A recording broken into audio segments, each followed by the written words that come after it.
यीशु द्वारा हमारे लिए की गई भलाई को समझने के लिए, जिसे सुसमाचार कहा जाता है, हमें शुरू से प्रारंभ करना होगा। जब एकमात्र सच्चे परमेश्वर ने धरती, तारों और सभी चीजों को बनाया, उन्होंने पहले मनुष्य की रचना की और उन्हें एक सुंदर बगीचे में रख दिया जहां वे साथ रह सकें। वे लोग परमेश्वर के घनिष्ठ मित्र थे और परमेश्वर ने उन्हें बगीचे में सभी फलों को खाने का अधिकार दिया, लेकिन एक पेड़ से खाने को मना किया। परमेश्वर ने उन्हें उस फल को खाने से मना किया, वरना मृत्यु और कष्ट उनके सिद्ध संसार में प्रवेश कर सकते थे। लेकिन वे नहीं माने। उन्होंने उस वृक्ष का फल खा लिया और उनकी अनाज्ञाकारिता के कारण अब लोग परमेश्वर के समीप नहीं रह सकते। अब मृत्यु, कष्ट तथा अलगाव वह कीमत है जो हमें चुकानी है, क्योंकि किसी न किसी तरीके से हमने परमेश्वर की आज्ञा का उल्लंघन किया है।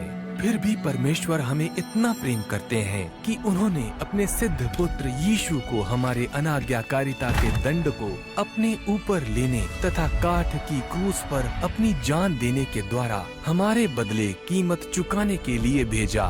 हमारी बुराइयों की कीमत चुकाने के लिए यीशु ने हमारी बुराइयों पर विजय प्राप्त की।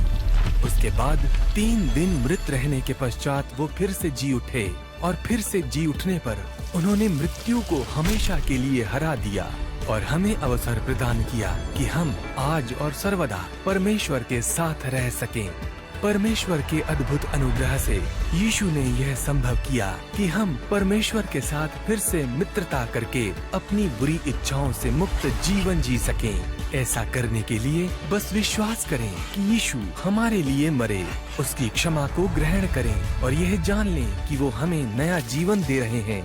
तब वो हमें अपने साथ सदैव शुद्ध और आनंदपूर्ण जीवन जीने की ताकत देंगे। इसे याद रखने के लिए उद्धार की कविता नामक एक छोटे सरल गीत को याद कर लें।